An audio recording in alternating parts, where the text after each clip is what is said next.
Hi, you've been hired as a social media manager. First of all, congratulations. So you're now staring at your phone, you're wondering where do I start from? You are probably a university graduate.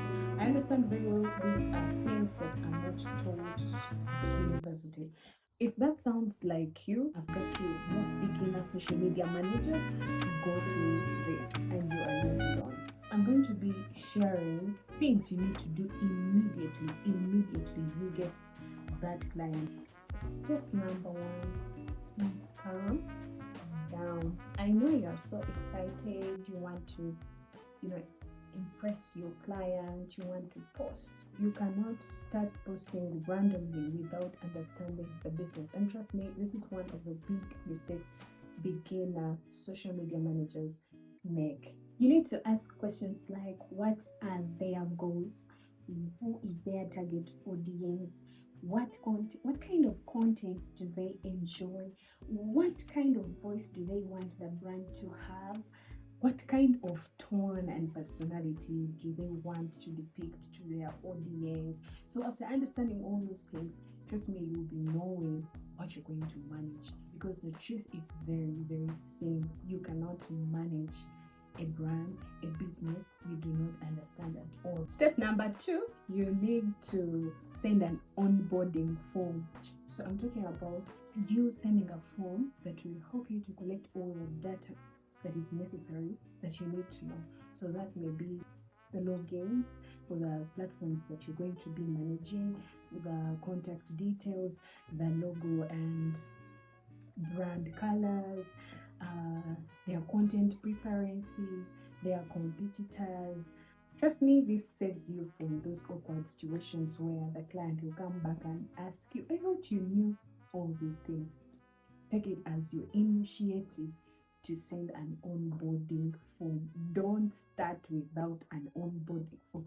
Step number three, audit their page, their current pages, their current social media platforms. Do not start creating, do not start posting until you study what has been there. You need to first look at the top performing posts, you need to look at the least performing posts, you need to look at the engagement levels, you need to look at the branding consistency, you need to look at the posting frequency, how many times have they been posting, you need to look at the content itself, you need to look at the strategy that the previous person has been using. And if you really analyze the page, it's gonna give you where to start from.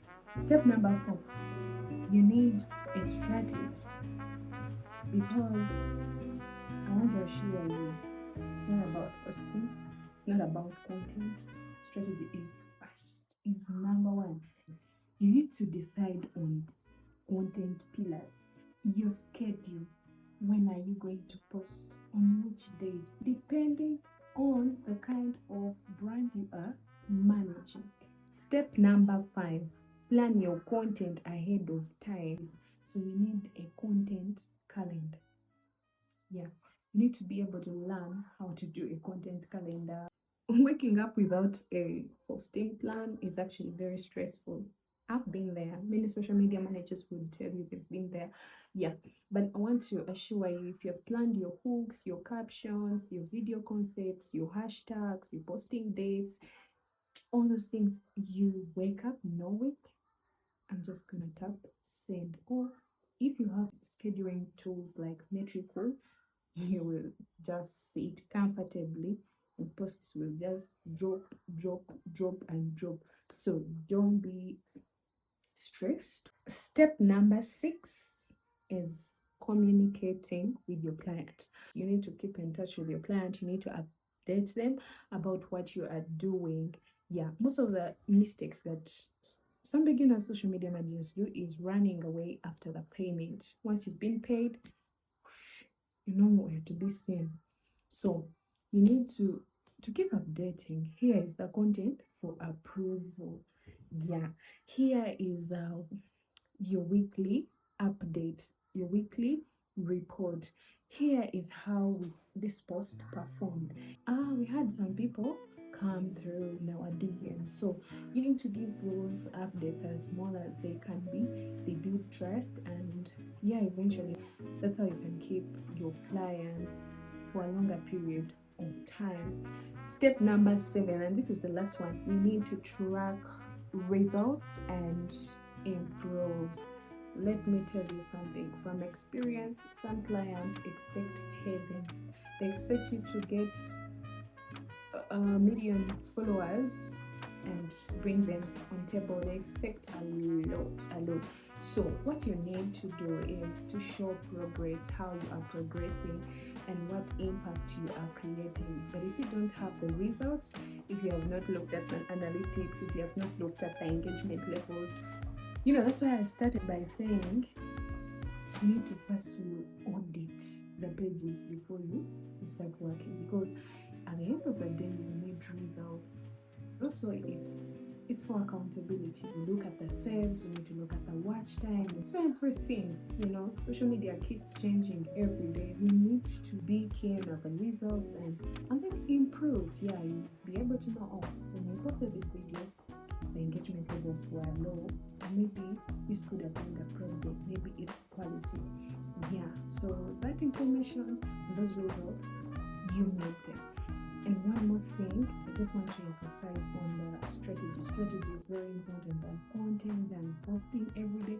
If you have a strategy, it will help you as a social media manager. You don't have to sit down and think that your job is just to post. No, you need to create a strategy. You need to understand the brand and also help the business grow, whether it's a business, whether it's a brand, yeah, or an organization, whatever.